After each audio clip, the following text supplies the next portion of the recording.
Dito sa Papa Dudut Stories, ikaw ay hindi nag-iisa.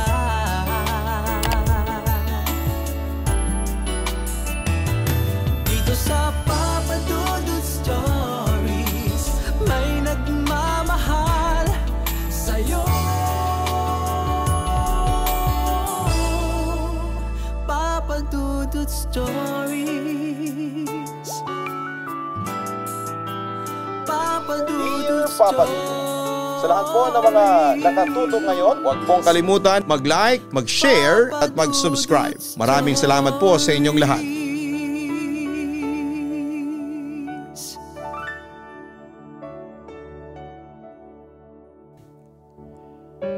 Magandang gabi po sa inyong lahat. Ako si Virania Josette, pero tawagin niyo na lamang po ako sa pangalang Viran. 29 years old na ako sa ngayon at dito ako nakatira sa Villarreal, Gulod, Quezon City. Kasama ng aking mga magulang at 3 kapatid. Dito na po kami nakatira simula pa noong pandemic days, pero dati kaming nakatira sa probinsya sa Bamban, Tarlac, to be exact. Papa Dudut, avid subscriber mo ako since 2022. Pero kahit na isang beses ay hindi ako sumubok na magbahagi ng mga karanasan ko dito. Ayoko sanang magkwento pero wala na akong choice, kundi ang magbaka sakaling merong makasagot dito sa mga katanungang gumugulo sa isipan ko. Apektado na rin kasi ang physical at mental health ko. Hindi na ako makatulog ng maayos at palagi na akong balisa. Papa Dudut, 16 years old ako nung nagsimulang mapanaginipan ko ang lalaking ito. He was at his late 20s or early 30s. Matangkad, maputi, hindi siya payat, pero hindi rin siya masasabing maskulado. Sakto lang. May pagka-brown ng buhok niya na nakaayos ng pangpormal. Maganda rin ang mga mata niya na kung tumitig sa akin sa panaginip ko ay punong-puno ng admirasyon. Simula noon ay gabi-gabi ko na siyang napapanaginipan. Same time, same setting, same scenario, same tragedy. Ang ipinagtataka ko lang, sobrang linaw ng mukha niya sa panaginip ko. Usually kasi sa panaginip, kung sino yung mga taong nakakasama mo, nakakasalamuha mo o nakikita mo ang litrato, siyang magiging tauhan sa panaginip mo. Kaya madalas kong makita sa mga panaginip ko ang pamilya ko. Mga kaibigan, kaklase, katrabaho, kapitbahay at mga artistang madalas kong nakikita sa TV. Pero itong lalaking ito, never ko siyang nakita in real life.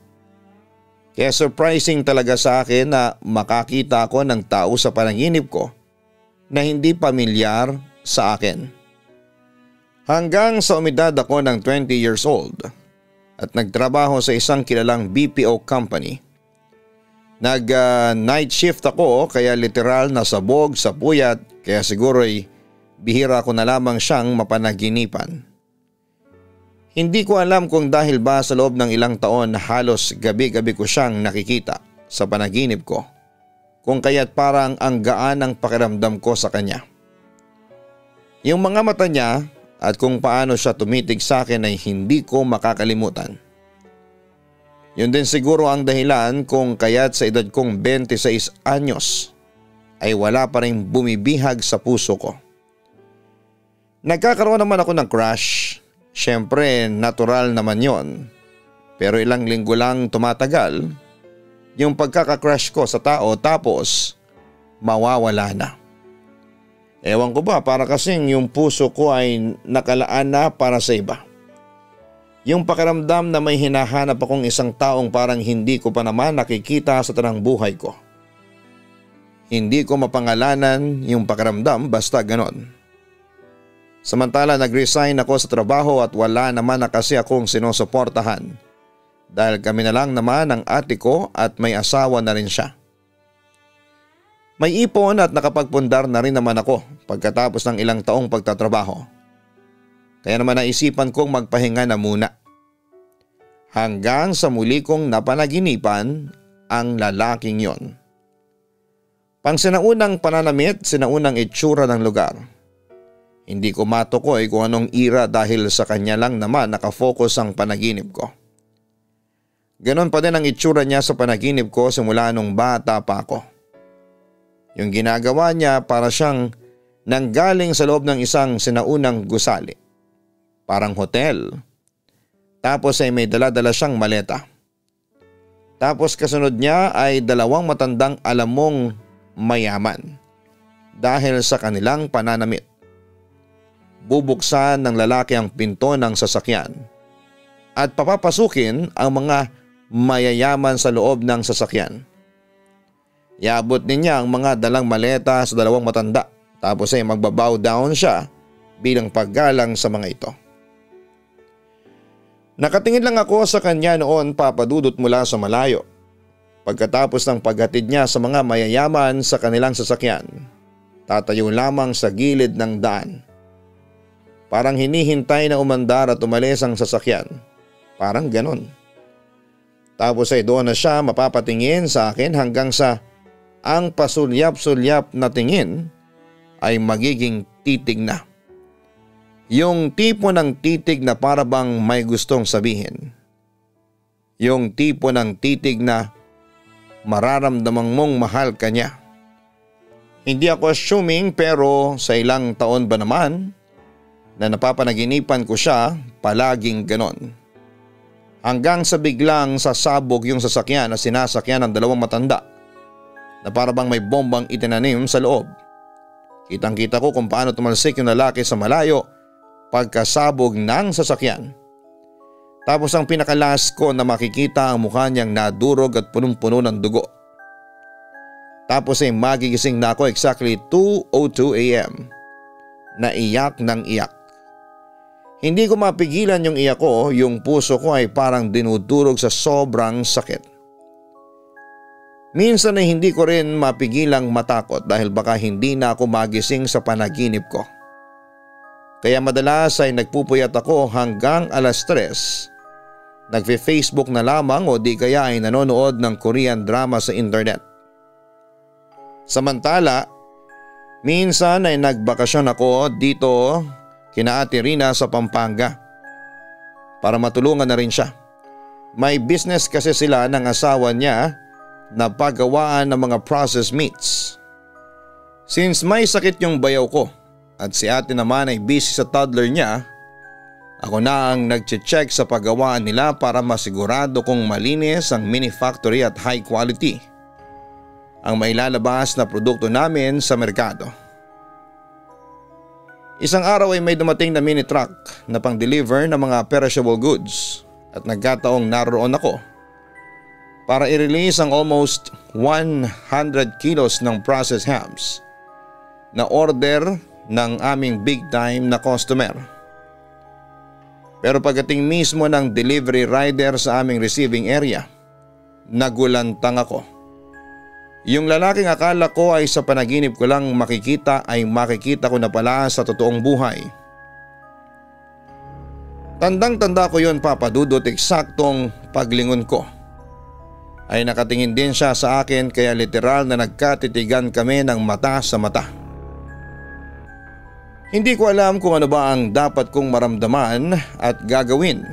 Kung matatakot ba ako, matutuwa, iiyak ba ako o kung lalapitan ko ba siya at tatanungin. Parang nablangko ang utak ko noon. Kung hindi pa ako kakausapin ng lalaki para iabot sa akin ang proof of order ni client, ay hindi pa ako matatauhan. Ma'am, ayos ka lang ba? May problema ba sa orders ni Ma'am Castro? Tanong ng lalaki sa akin. Wala naman, actually kanina pang nakahanda ang mga hams ni Mrs. Castro. Ayan, nilabas na ng mga tauhan namin. Sabi ko habang nahihiyang tumingin sa kanya. Ikaw po ba ang may-ari nito? Usisa niya sa akin. Hindi, kapatid ko at ang asawa niyang Australian ang may-ari nito. Pasweldo lang din ako dito, sagot ko naman sa kanya. Pagkatapos namang mailagay sa mini truck ang lahat ng orders ng aming big time client ay nagsabi sa akin ang lalaki. Babalik pa ako dito sa mga susunod na araw dahil sigurado ako na o-order pa sa inyo si Mrs. Castro. Ang meat shop ninyo lang ang pinagkakatiwalaan niya pagdating sa restaurant business niya. Sabi pa ng lalaki sa akin. Pagkatapos noon ay umalis na siya at dala-dala ang mga in-order ng kanyang among si Mrs. Castro. Papadudot, hindi ako makapaniwala noon na yung lalaking nakikita ko lamang sa aking panaginip ay nag-i-exist sa totoong buhay. Reincarnation kaya kami. Siguro ay dati kaming magkasintahan o mag-asawa noon. Tapos nung nagkita kami sa unang pagkakataon ay alam kong nag-click agad kami. Ang pagkakamali ko lang noon ay hindi ko naitanong ang pangalan niya.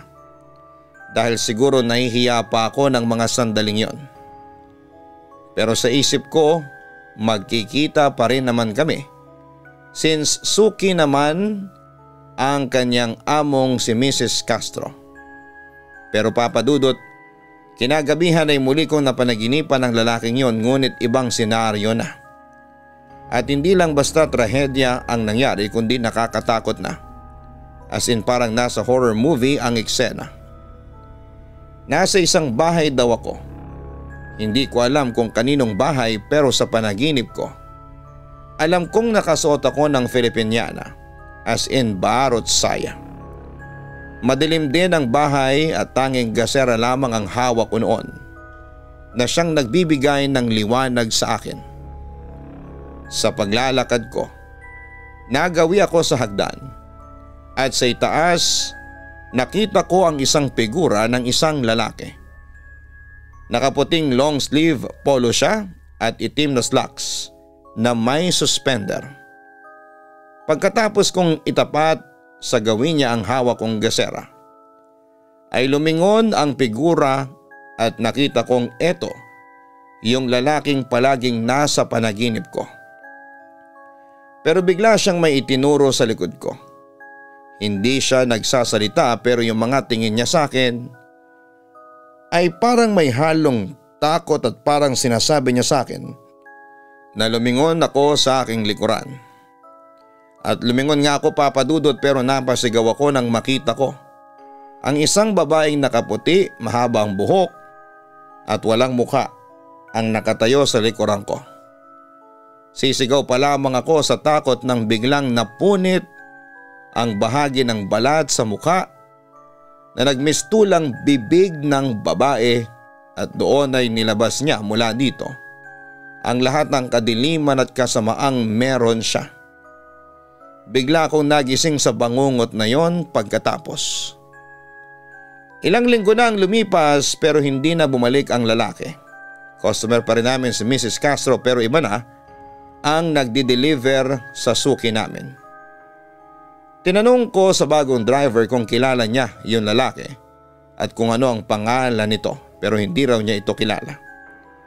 Nalungkot ako papadudot pero naisip ko na lamang sa huli na kung kami talaga ang nakatadhana para sa isa't isa.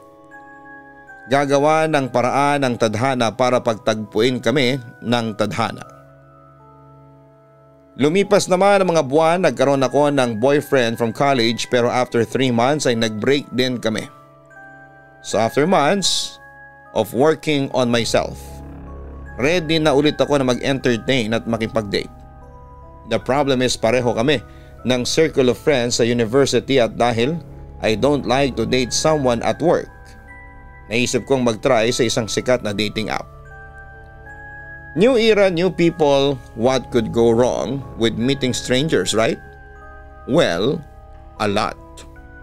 Not 24 hours later, I had plenty of matches. Disappointingly, karamihan ay naghahanap lang ng temporary pleasures. Pass. Gusto ko ng long-term relationship. hanggang sa may nakita kong profile kung saan ang litrato ay pamilyar sa akin.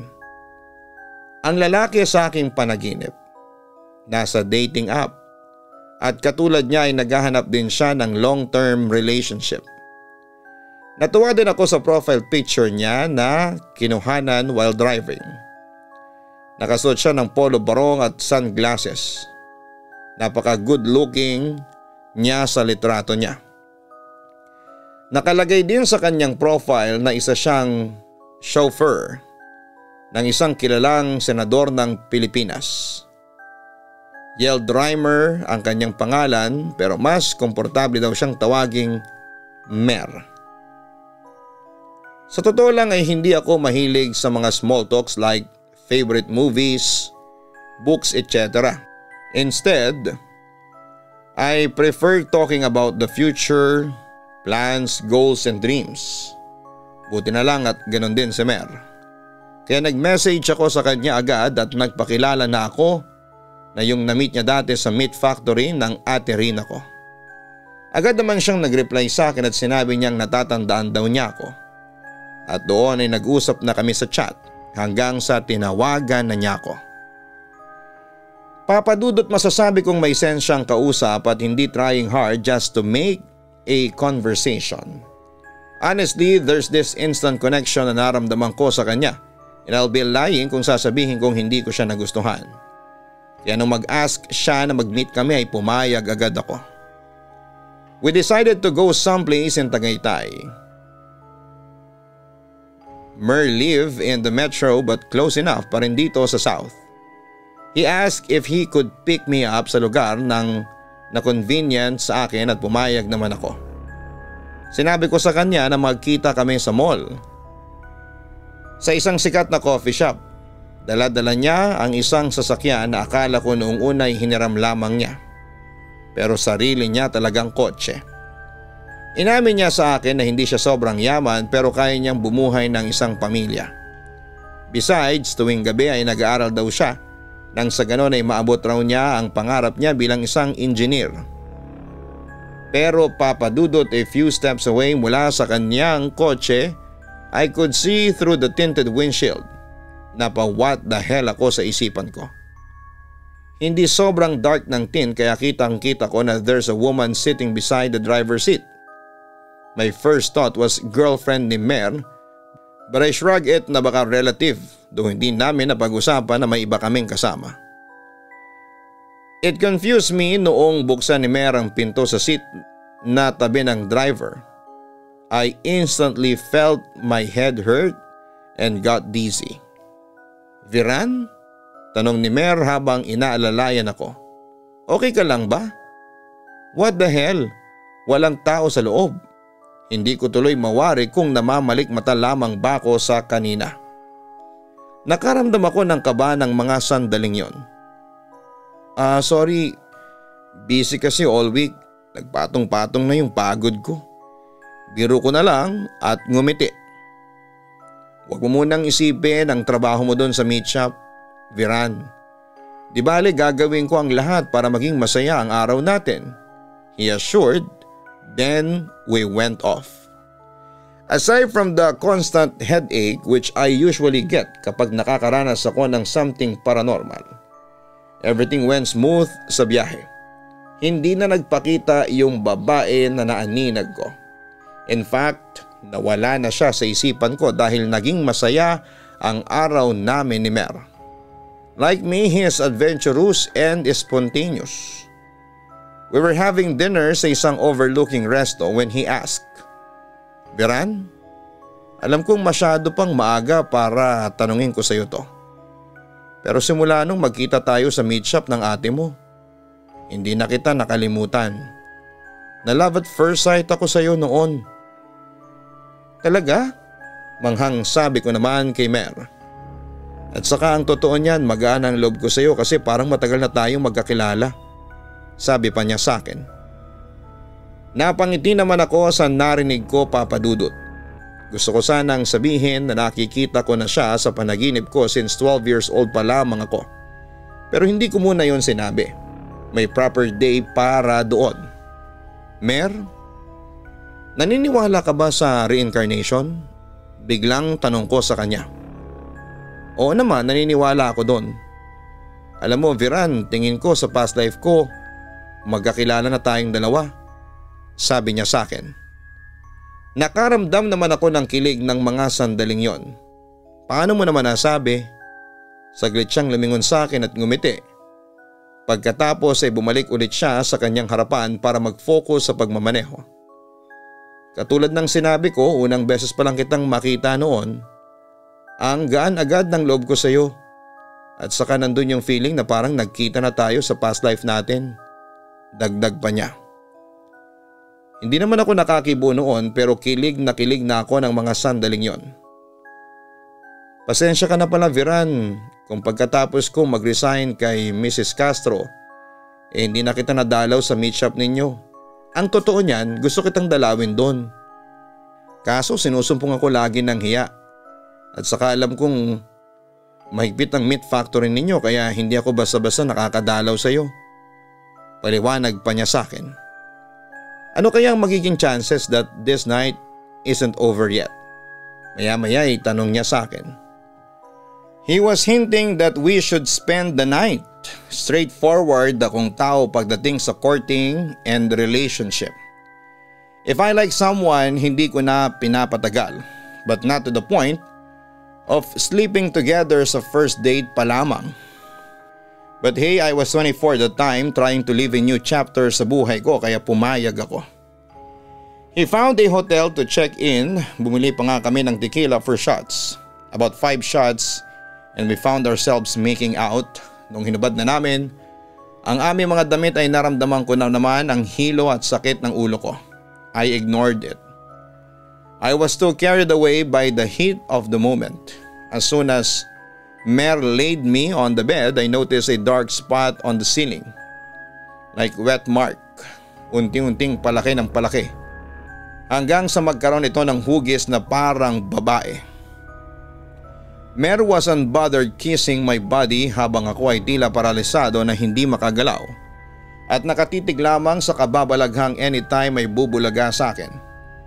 What seemed just a shadow now has depth, which I can only describe as hair, and dahan-dahan itong papalapit sa akin. Still hindi ako makagalaw and Mer has not noticed anything until the hair reached me and I felt it going around my neck. Nagsimula na magpakita sa akin ang mukha ng isang babae sa anino at malinaw sa isipan ko kung paanong ang mga buhok nito ay patuloy na nahuhulog sa mukha ko. Yung iba ay sumasakal sa akin, ang iba ay tumatabon sa aking mukha habang ang iba naman ay tila nahuhulog sa bibig ko. Sinubukan kong humingi ng saklolo pero ungo lang ang lumalabas sa aking bibig. Mer only noticed there was something wrong when my reflexes kicked in sa pananakal noong buhok na anino. Para nagkakaroon na ako ng seizure. Viran? Viran, my God, anong nangyari sa'yo? Sigaw ni Mer na nagpapanik. Agad siyang kumuha ng towel at nilagay sa bibig ko. Pagbukas niya ng ilaw ay saka naman nawala yung anino sa kisame at naramdaman kong nakakahinga na ako ng maluwag. What happened, Viran? Dadalhin ba kita sa ospital? Panik na tanong pa rin ni Mer, hindi ako makasagot.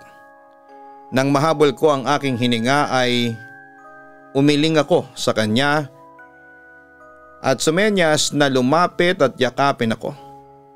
Saka ko nalaman na umiiyak na pala ako. I don't know if he noticed the terror in my face, but he decided na umalis na kami sa hotel. Sorry ako ng sorry for ruining the night, but he seemed genuinely concerned, so he insisted on driving me home at pumayag na ako. I asked him to stay the night sa apartment ko. After what happened sa hotel, my biggest fear is the possibility na hinahunting ako ng entity na yon kung ano man siya. Pumayag naman si Mer na magstay and he had to sleep on the floor, though because my bed is only big enough for me at wala nang nangyari between us that night. Kinabukasan ay hindi namin pinag-usapan yung nangyari ng gabing yon. Everything went well naman, so we decided to continue as if last night sa hotel didn't happen. Pagkatapos noon ay nagkita pa rin kami ni Mer. Yes, it's not the last time sa hotel na tinangka akong takutin at saktan noong anino.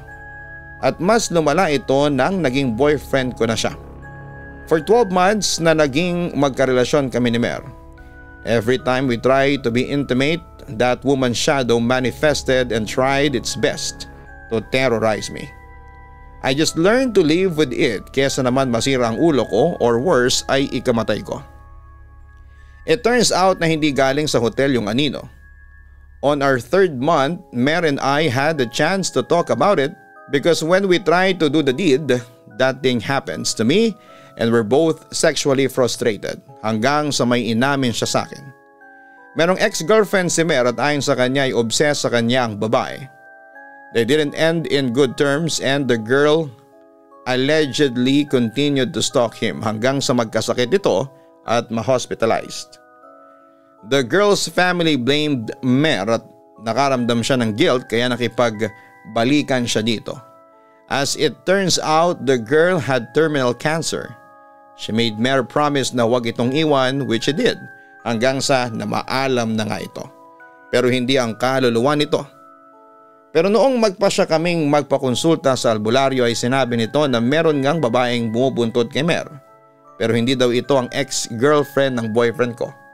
Ang babae daw ay bahagi ng past life daw namin. Ito raw ay kasintahan ni Mer sa nakaraan niyang buhay pero masakit daw ang naging hiwalayan. Dahil dumating raw sa buhay ng past life ni Mer, ang past life ko. Sa sobrang galit daw noong dating kasintahan ng past life ni Mer, nag-iwan daw ito ng sumpa. Napipigilan daw nito ang pagmamahalan namin ni Mer. At doon ko inamin kay Mer ang mga napapanaginipan ko simula pa noong 12 years old ako. Dahil sa curiosity ay nag-undergo kaming pareho ng past life regression therapy. Parang itong yung therapy na through hypnotism ay malalaman mo ang iyong nakaraang buhay. At yun nga, Papa Dudut, si Mer ang unang nag-undergo ng past life regression therapy. Pero ang natatandaan lang niya ay kung paano siya namatay. Kung ano yung nakita ko sa panaginip ko ay siya ring nakita ni Mer sa kanyang therapy. Tapos ay lumabas pa na parang may kinalaman yung ex-kasintahan ng past life ni Mer sa pagkamatay nito. Hindi ko na matandaan ang full details pero parang ganun yung naging conclusion. Samantala strangely noong ako na ang magpa-past life regression therapy ay wala akong nakita as in blanco. Hindi ako na-hypnotized. Ang sabi na lang sa amin nang nag-facilitate ng therapy ay baka hindi pa raw ako ready. At yun nga, Papa Dudut, pagkatapos noon ay patuloy pa rin ang panggugulo ng misteryosang nilalang sa buhay namin ni Mer. Pero hindi naging hadlang yon para maging mag-asawa kami. Yes, kinasal kami noong June 2023 sa Holy Family Parish dito sa Gulod kung saan ay nag-decide na kaming manirahan. Umalis kami noon sa Bamban para makapagbagong buhay. And guess what? Simula nung may kasal kami sa simbahan ay tumigil na sa panggugulo ang naturang nilalang. Siguro nawala ang kapangyarihan niyang manggulo at manakot nang magkaroon kami ng blessing mula sa Panginoon. Samantala'y nakalimutan ko na rin ang past life regression therapy kasi para sa akin hindi na mahalaga ang nakaraan. Ang kailangan naming pagtuunan ng pansin ay ang kasalukuyan. Hanggang dito na lamang, Papa Dudut, muli maraming salamat at magandang gabi sa inyong lahat. Lubos na gumagalang Mrs. Viran Daklag. Maraming salamat Viran sa pagbabahagi mo ng iyong kwento sa amin. Ang reincarnation po ay nakapaloob sa Sanskrit teaching kung saan ay sinasabing ang espiritu ng isang tao ay paulit-ulit na nabubuhay sa bagong katawan sa bagong panahon hanggang sa mapagbayaran nito ang kanyang karmic debt at ma-realize ang purpose ng buhay tungo sa kaliwanagan. Pero karamihan sa mga Kristiyano ay hindi po naniniwala sa konsepto ng reincarnation dahil may mga berso sa Biblia na nagpapasinungaling sa konseptong ito. Ganon pa man anuman ang iyong paniniwala, kung naniniwala ka man na may past life ang isang tao o hindi, ang mahalaga ay ang pagtuunan natin ng pansin ang kasalukuyan. Mahalaga ang kasalukuyan kesa nakaraan dahil kung ikaw ay nakafocus sa iyong nakaraan ay maapektuhan ang kasalukuyan at ang hinaharap. Dahil hindi nakatuon ang iyong pansin sa kasalukuyan ay maaaring mawala ka sa iyong landas at hindi mo na maabot ang iyong mga pangarap sa hinaharap. Hanapin po ang Kaistorya YouTube channel at mag-subscribe.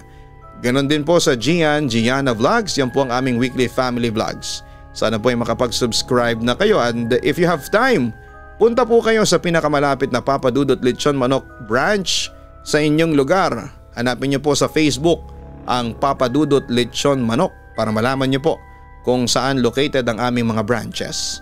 Sana po ay suportahan niyo po ang aming mga pinaghihirapang episodes dito sa aming mga channels. Maraming salamat po.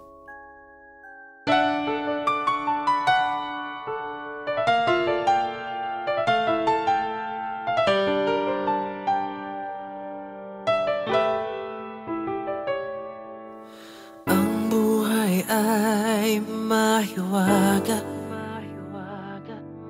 laging may lungkot at saya.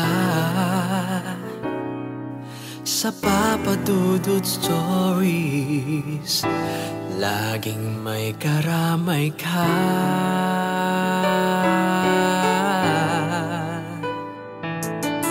Mga problemang kay bigat,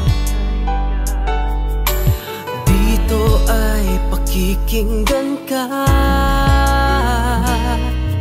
Sa Papa Dudut Stories, kami ay iyong kasama.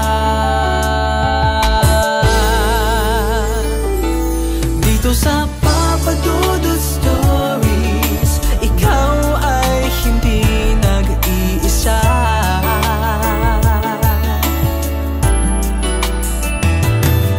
Sa Papa Dudut Stories, may nagmamahal sa'yo.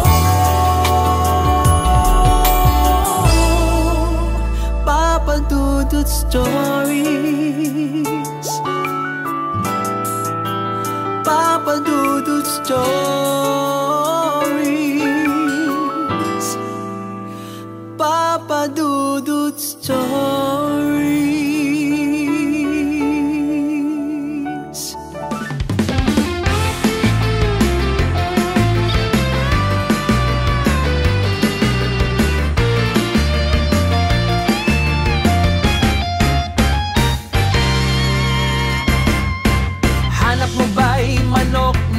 Masarap, lechon manok na lagi niyong babalik-balikan.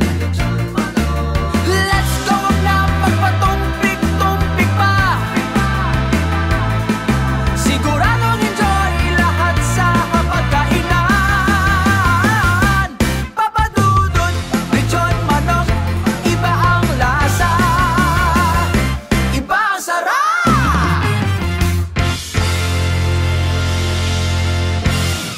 Hello mga ka-online, ako po ang inyong si Papa Dudut. Huwag kalimutan na mag-like, mag-share at mag-subscribe. Pindutin ang notification bell para mas maraming video ang mapanood ninyo. Maraming salamat po sa inyong walang sawang pagtitiwala.